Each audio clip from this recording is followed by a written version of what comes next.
thought I would mix it up and do a custom build on the SCAR platform because I've been doing so many M4 ones, which I still really like, but I thought let's take a SCAR V2, and let's get it up over 300 FPS.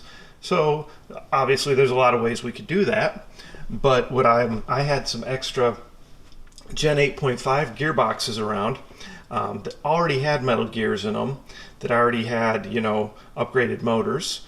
So instead of trying to replace gears in the existing, I thought I'd go ahead and just let's swap a Gen 8.5 in here. So that's what I ended up doing.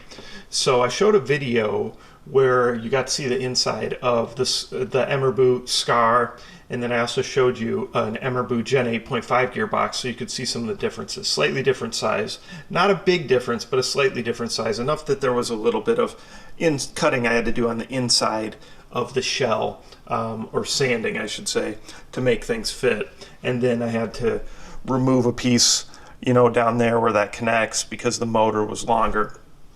So there were a few things I had to do there. Now I hoped I would still be able to utilize the semi-automatic feature, because that's the, you know, one of the big features going to Gen 8.5 is you add semi-automatic. However, the way things line up with this gearbox in here is the switch on the side that lets you switch between the two. It doesn't line up where it can actually adjust the blaster. So this one's just automatic all the time, and there's no safety. So that's, you know, I guess the only downside, or the only thing that didn't work out as I was hoping with this.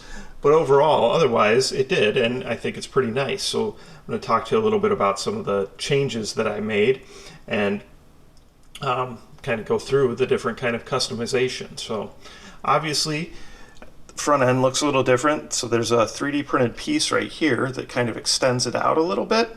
And you can see I kind of built out some rails on top of that and went with the gray color there. So we're doing mostly black, but I thought I was almost going to do all black, but I thought maybe that would be too much black. I had a little bit of gray spray paint to use up, so I went with the gray.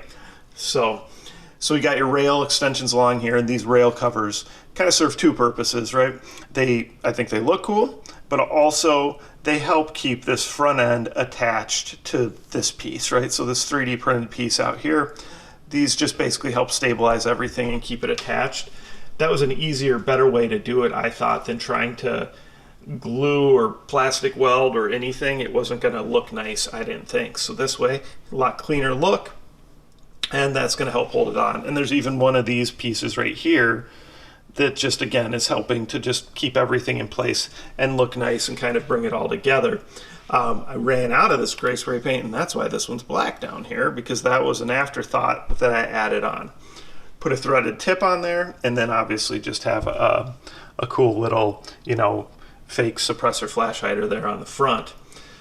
But yes, we got a tri-rail up top here. So that piece was removed if you're used to what the SCAR typically looks like. This is just a cool grip, so I wanted to use it. It actually has a rail mount on the bottom where you could go ahead and attach something like, you know, a flashlight or a laser or anything that you wanted to down there. So possibly I'll have that something attached there when I do the demo.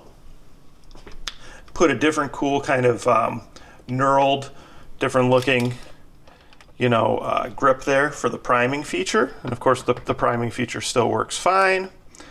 I did have to, the mag is another thing that lines up, but not 100% perfect. So you do have to kind of push the mag in there hard to get it to stay in. But again, that's a lot easier than trying to realign a whole gearbox by, you know, a millimeter to get it to be perfect. So it still works just fine. Now, I've shown you once before I did this mag extension flare. And on the other blaster, it was really just for looks.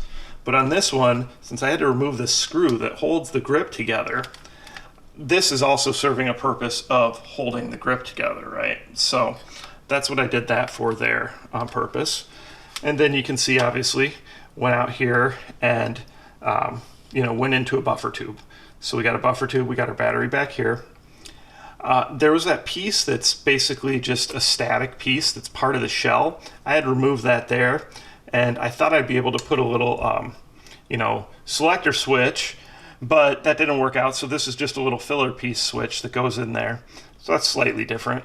Not really, doesn't do anything. And then over on this side, right, just painted out the mag release button, because this is the piece you don't touch that often, so I'd leave that paint, you know, that's no issue painting those. This piece I left black since that's the one you're going to touch a lot more as your actual mag release button. So that's a good look at it. On the inside, like I said, switched it up to a Gen 8.5 metal barrel, and I can't remember which size spring I put in there. I think I just put an M95 spring in. I really can't remember, unfortunately. However, I was shooting it a little bit, testing it, and definitely over 300 FPS. So you guys will have to check the FPS demo video to see exactly how high it is. But I like it. I think it turned out really nice. I think it's a pretty cool version of the Scar. It doesn't look so big and bulky because I switched up the stock on it. And that's just a nice, cool aftermarket stock there as well. So let me know what you guys think. Comments or questions, post them below. Of course, like, subscribe, share my channel with your friends, and participate in those monthly giveaways.